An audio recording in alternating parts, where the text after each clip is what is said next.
네, 강프로입니다. 자, DI 보겠습니다. DI 오늘 11% 올랐습니다. 자, DI랑 거의 뭐 비슷한 움직임을 보이고 있는 게 약간의 차이는 있지만 YC가 있겠죠. YC는 실제 삼성전자 쪽으로 계약에 성공했다는 뉴스가 나오면서 13% 정도의 추가 상승세가 나오고 있고요. 그리고 바닥을 먼저 만들고 먼저 올라가고 있습니다.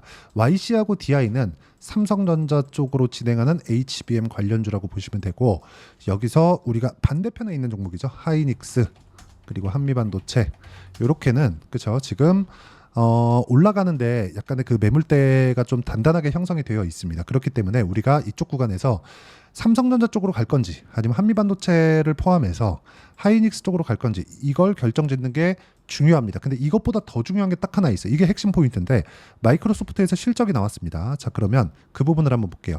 자, 마이크로소프트 실적 나온 이후에 나온 기사입니다. 여러 가지 내용들이 있는데 다 필요 없고요. 그리고 쭉 내용 보면 마이크로소프트 측은 어닝콜, 실적 콜을 통해서 언급한 25년도 회계연도 그리고 25년 2분기에 대한 실적 전망치를 그쵸 1분기 기준에서 284억에서 287억 달러에 이를 것, 그리고 이 수치는 애저의 성장세죠. 28에서 29% 수준에 이를 것이다. 성장에 대한 부분은 30% 가까이 나온다. 그쵸 AI 관련된 지금은 일시적인 요인에 의한 거다. 투자에 대한 부분이겠죠. 그리고 그 밑에 마이크로소프트는 AI 관련 과다 지출과 관련된 반도체를 지금 굉장히 비싼 가격에 사오고 있죠. 어디로 들어가겠습니까? 이 돈이 엔비디아로 들어가겠죠. 자, 그럼 엔비디아로 들어가는 HBM은 어디서 들어가나요? 지금 하이닉스 독점으로 진행하고 있다가 삼성전자도 HBM3가 통과가 됐고, 지금 8월에서 9월쯤으로 해서 3E에 대한 통과가 예정되어 있습니다. 물론 이건 찌라시이긴 하지만 어느 정도 그 내용이 오갔으니까 이런 얘기가 나오는 거겠죠. 그래서 우리가 봐야 되는 부분은 여기 요 내용이에요. 이 밑에 과다 지출. 자, 상황에 맞춰서 자 보세요. AI 고객의 확인된 수요에 맞춰서 여기 수요에 확인된 수요에 맞춰서 진행하는 것이고, 상황에 맞춰 유연하게 대처할 것, 그리고 단기적 관점이 아니라 장기적으로 MS 수익 증대에 기여할 잠재력을 AI 부문이 갖고 있다. 투자를 더 하겠다. 어디로 돈이 들어가요? 엔비디아로 들어간다. 지금은 엔비디아 말고는 대항마가 없습니다. 그리고 엔비디아에 들어가는 HBM은 사실상 메모리 반도체이기 때문에 메모리 반도체를 지금 신규 업체가 나와서 뭘 한다? 그 자체 불가능합니다. 최근에 이런 얘기도 나왔죠. 짐 켈러, 반도체의 전설입니다. 짐 켈러가 무슨 얘기를 했나요? HBM 없이 AI 반도체를 만들었다. 최대 성능은 엔비디아 게 더 좋은데 우리 게 효율이 더 좋음. 그리고 가격 10분의 1밖에 안 함. 이렇게 얘기를 해버린 거예요. 그래서 그런 부분에 대한 내용이 HBM 관련주들의 좀 투매가 나왔었던 것도 사실인데, 지금 실제로 뚜껑을 열어보니까 일단 그런 건 상관없이 어떤 부분이 나왔나요? 여기 AI 고객의 확인된 수요에 맞춰서 진행하는 것이다. 그냥 시장을 선점하기 위해서 무작정 돈을 넣는 게 아니라 AI 고객의 확인된 수요에 맞춰서 진행하는 것이기 때문에 상황에 맞춰서 유연하게 대처할 것. 단기적 관점이 아니다. 그렇죠? 여기에 확신을 갖고 있다는 겁니다. 즉 투자가 더 들어간다는 거예요. 그러면 여기에 맞춰서 HBM에 대한 내용이 당연히 성장 구간을 만들어갈 수밖에 없다는 겁니다.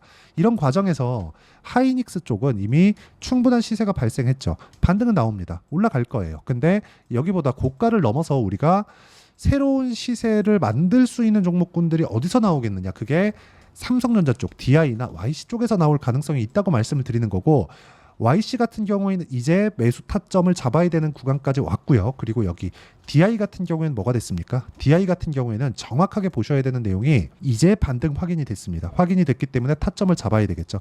그 타점을 어떻게 잡는지 그 내용에 대한 부분을 명확하게 볼 수 있는 화면이 실제 여기 키움증권에서 제공하는 0606 화면입니다. 자, 제가 조회를 눌러가면서 보여드리면 이건 조작이 불가능합니다. 여기 B라고 되어 있는 게 매수, S가 매도입니다. 어떻습니까? 상승하는 구간에서 매수를 했을 때 50% 정도의 수익 구간을 만들어내고 있고, DI 같은 경우에도 제가 그쵸 돌파 구간의 공략을 한 결과 매수매도 그쵸 한 결과 25% 14% 밑에 내려오면 더 있습니다. 26, 22, 18% 이런 정도의 수익 구간을 만들어내고 있으니까 가격에 대해서 그쵸 DI에 대한 지금 나오는 타점에 대해서 잘 모르겠다 하시는 분들은요, 여기 소통방에 들어와서 배우시면 되고요. 여기 정확하게 태성 관련된 내용도 있고 반도체 관련된 모든 내용들을 소통방에서 공유를 하고요. DI의 실시간 타점도 함께 공유를 하고 있으니까 전체적인 내용이 궁금하다 하시는 분들 그쵸 DI의 실시간 타점을 포함해서 소통방으로 들어오시면 되고, 자 그리고 주말에 제가 라이브를 진행을 하는데 주말 라이브는 기법에 대한 강의를 합니다. 기법에 대한 강의 모두 무료로 진행하고 있으니까 와서 배우시면 되고요. 여기는 구독과 좋아요 눌러주시면 입장 가능하고요. 상단에 있는 전화번호로 구독 또는 라이브라고 문자 보내주시면 제가 함께 공유를 해드리도록 하겠습니다. 어떤 식으로 매매를 해야 되는지 그 타점에 대해서 보라는 거고, 이 타점을 보는데 앞서서 우리가 봐야 되는 부분은 하이닉스 그리고 삼성전자 그리고 미증시에 대한 반등이 확실한가. 미증시에 대한 반등은 확실합니다. 그리고 오늘 하이닉스도 한 3% 반등이 나왔고 삼성전자 같은 경우에도 3.5% 반등이 나왔기 때문에 이 구간에 맞춰서 그쵸 내일까지 시세가 이어지는가 그 내용도 한번 체크를 해봐야 됩니다. 그 내용에 대한 부분을 제가 영상으로도 남기겠지만 가장 중요한 거 원래 어떻게 해야 되는지 기본은 알고 있어야 되잖아요. 반등 확인이 됐을 때 한다. 그러려면 뭘 포기해야 되나요? 싸게 사야 되는 그런 부분을 포기를 해야 됩니다. 그리고 YC 기준에서는 지금 삼성전자랑 HBM 장비를 납품하는 계약을 성공을 했습니다. 실제 1,000억 원 규모로 성공을 했고 다음은 DI의 차례가 될 수도 있기 때문에 거기에 맞춰서 가격이 먼저 반영을 할 겁니다. 올라가는 구간에서 우리가 어떻게 타점을 잡아야 되는지를 알아야 된다는 거고, DI를 포함해서 YC 그리고 삼성전자까지 연결지어서 보면 매매하는데 등락은 클 거예요. 근데 등락하는 것보다 매매하는데 그렇게 어려움은 없을 겁니다. 그리고 반도체 관련주들은 앞으로도 성장할 수 있다는 내용이 아까 전에 제가 기사에서 보여드렸다시피 AI 고객의 확인된 수요에 맞춰서, 근데 여기 뒤에 단기적인 관점이 아니다. 단기적인 관점이 아니라는 건 무슨 이야기예요? 고객 수 확보가 우선이지만 수요에 맞춰서, 그렇죠? 수요에 맞춰서 유연하게 대응하겠다. 수요가 떨어지면 투자를 안 하겠다. 근데 수요가 계속해서 늘어나고 있죠. 그러려면 투자를 해서 수요를 더 끌어올릴 수 있는 상황을 만들어야 돼요. 마이크로소프트도 이렇게 사업을 하고 있고, 자, 우리 잘 알고 있는 쿠팡 같은 경우에도 그렇잖아요. 10년 이상의 적자를 봐왔는데 그걸 버티고 나니까 서프라이즈가 열리죠. 그리고 나서 쿠팡이 100조 평가를 받고 나스닥의 상장에 성공을 했습니다. 그러면 우리가 여기서 가격이 먼저 반영했다는 거죠. 자, 흑자 전환을 했지만 그동안 봐왔었던 적자를 쿠팡이 다 해소를 했을까요? 그건 아닐 겁니다. 근데 우리가 이걸 보셔야 된다는 거죠. DI 같은 경우에도 마찬가지입니다. YC 같은 경우에도 마찬가지예요. 한미반도체 올라가서 시가총액이 20조 가까이 올라가는 상황이 있었는데도 불구하고, 그렇죠? 실적에 대한 증가폭은 그렇지 않았다는 거죠. 지금은 뭐예요? 실적 확인 과정. 그럼 DI도 뭐예요? 실적 확인 과정에서 이런 상황이 나오는 건데, DI는 지금 실적 전환치가 나오기 위해서, 그렇죠? 나올 수 있겠죠. 반도체 경기가 전환되고 있으니까. 근데 삼성전자 쪽으로 실제 납품이 들어가는 상황이 나오기 위해서는 앞으로 시간이 필요하겠지만 이 구간보다 가격이 더 먼저 반영한다는 겁니다. 그래서 제가 가격을 보고 매매하는 이런 구간에 대한 부분을, 그렇죠? 실전 내용을 제가 먼저 보여드린 거고, 이 내용에 대한 부분을 여기 소통방에서, 영상에서도 남기지만 어쩔 수 없이 시세가 필요하기 때문에 소통방에서 진행할 수밖에 없고, 이렇게 진행하는 기법 관련돼서는 제가 주말 라이브에서 함께 진행하고 있으니까 상단에 있는 전화번호로 구독 또는 라이브라고 문자 보내주시면 무료 입장 가능하고요. 이런 식으로 가격을 잡는 이론적인 부분은요, 여기 DI의 단기 보유 전략 그리고 단기 보유 전략을 이용한 2주입니다. 2주 동안 수익 전환시키기 위해선 가격 중요하겠죠. 이 두 가지 내용에 대한 부분 그리고 DI의 실시간 타점을 문자로 공유를 해드리도록 할 테니까 상단에 있는 전화번호로 DI라고 문자 보내주시면 단기 보유 전략과 실시간 타점을 문자로 공유를 해드리도록 하겠습니다. 자, 내용 정리하면 간단합니다. 주식시장은 철저하게 올라가는 구간에서 수익이 이렇게 발생을 합니다. 그렇죠? 이런 식으로 발생을 하기 때문에 우리가 이쪽 구간에서 어떻게 가격에 대한 이해 그리고 타점을 잡아야 되는지가 중요하고, 이렇게 가격을 이해하면서 매매하는 그 구조에 대한 부분, 그렇죠? 그 부분에 대해서 제가 상세하게 이야기를 드린 거니까 모든 분들이 이해를 하셔서 성공 투자하셨으면 참 좋겠습니다.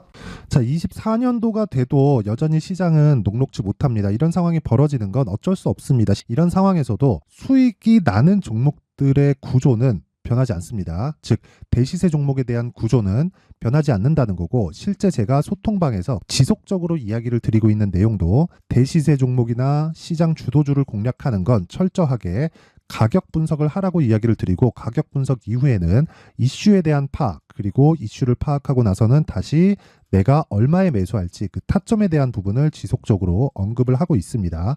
자, 근데 생각해 보세요. 시장이 굉장히 어려웠습니다. 어려운 상황에서의 어떤 종목들이 강했냐 보면 반도체와 그리고 바이오입니다. 자, 실제 여기 보면요. HLB에 제가 실제 매매한 내용을 띄워놓고 보여드리고 있는데 1월 22일부터 매매를 시작해서 4일 동안 31%의 수익 마감이 됐고요. 그리고 여전히 신고가 종목입니다. 자, 그리고 그 다음 어보브 반도체, 이름을 보시다시피 반도체 종목이죠. 그리고 AI 반도체는 지속적으로 강세를 보이고 있습니다. 이 종목도 신고가를 먼저 달성한 이후에 제가 21%의 단기간에 21%의 큰 수익을 내고 마감이 됐습니다. 다시 재공략을 준비하고 있고 이런 부분은 소통방에서 다 공유를 해드립니다. 자, 그리고 코세스, 자, 코세스 같은 종목도 당연히 그쵸, 신고가 종목이고요. 그리고 반도체 종목입니다. 이 종목도 영업일 기준에서 이틀 동안 대략 한 15%의 수익 마감이 됐습니다. 내용을 한번 보시면 어떻습니까? HLB를 포함해서 뭐 30%, 20%, 뭐 15% 이런 식의 수익이 지속적으로 발생하고 있는데 이 세 종목 모두 다 신고가 종목이고 1월 달에 시장이 약세를 보이고 있는 구간에서도 강했었던 그런 종목입니다. 특징점이 하나 있는데 그 이슈에 앞서서 가격이 먼저 반영했다는 거죠. 그렇게 제가 가격을 먼저 보고 이슈에 대해서 파악하는 이유는 결과적으로는 큰 시세를 먹기 위한 사전 준비 작업입니다. 실제로 큰 시세를 먹기 위해서 사전 준비 작업을 했을 때 여기 레인보우 로보틱스 127% 그리고 ISC 98% 그리고 한미반도체 97%의 큰 수익을 내는 상황을 만들 수 있습니다. 어떤 식으로 소통방에서 진행됐는지 그쵸, 그 상황을 제가 이야기를 드린 건데 이런 상황도요 당연히 신고가를 공략했을 때 가능한 겁니다. 자, 그러면 이번에도 마찬가지입니다. 그쵸, 정부 주도의 코리아 디스카운트 해소 방안이 2월 달에 발표를 하고요. 그리고 2월 달에 발표된 내용을 토대로 주가가 움직이는 게 아니라 이미 움직인 내용이 있죠. 실제 이 내용은 크게 중요한 게 아니라는 겁니다. 실제 움직인 내용을 보면 자, 기아차입니다. 실제로 12월 달에 신고가를 만들어 놓고 정부에서 입김을 불어 넣으니까 순식간에 기아차를 포함해서 현대차 같은 거대 기업들의 주가가 2주도 채 되지 않아서 40% 정도의 큰 시세를 냅니다. 자, 그러면 우리는 어떤 종목을 봐야 될까요? 이슈를 파악해야 되는 것도 맞지만 철저하게 가격에 맞춰서 매매를 해야 되는 게 당연히 중요합니다. 정부가 주도하는 정책 방향이 있겠죠. 그 방향에 맞춰서 우리가 종목을 찾을 필요가 있다. 자, 그러면 답이 나왔습니다. 정부가 주도하는 방향에 맞춰서 제2의 기아차를 찾는 게 지금은 중요하다. 근데 정부 정책의 방향에 맞게 가자. 그랬을 때 앞서서 제가 보여드렸었던 내용인 여기 레인보우 로보틱스 127% 그리고 ISC 98% 그리고 한미반도체 97%와 같은 수익을 낼 수 있습니다. 물론 시간에 대한 부분은 최소 2주의 시간이 필요하고요. 그리고 최장 3개월 안에 끝내야 됩니다. 자, 기아차의 시세를 보셨던 것과 같이 2월 달에 정부 정책의 방향이 결정되고요. 바로 3월 달이면 시행입니다. 자, 그러면 우리는 거기에 맞춰서 당연히 종목을 찾아야 되고 제가 제2의 기아차를 찾아놨습니다. 제가 아까 전에 소통방에서 이야기를 드렸었던 내용 다 공개를 해드렸는데 그 내용처럼 종목만 받고 싶다 하시는 분들은요. 상단에 있는 제 전화번호로 대시세, 자, 대시세라고 문자를 보내주시면 정부 정책의 방향에 맞는 종목을 모든 분들에게 무료로 공개를 해드리도록 하겠습니다. 자, 제가 원하는 건 채널 성장이 목적입니다. 자, 그래서 구독과 좋아요 꼭 좀 부탁드리고요. 모든 분들이 정부 정책에 맞는 방향으로 매매를 이어가서 큰 수익 보셨으면 좋겠습니다.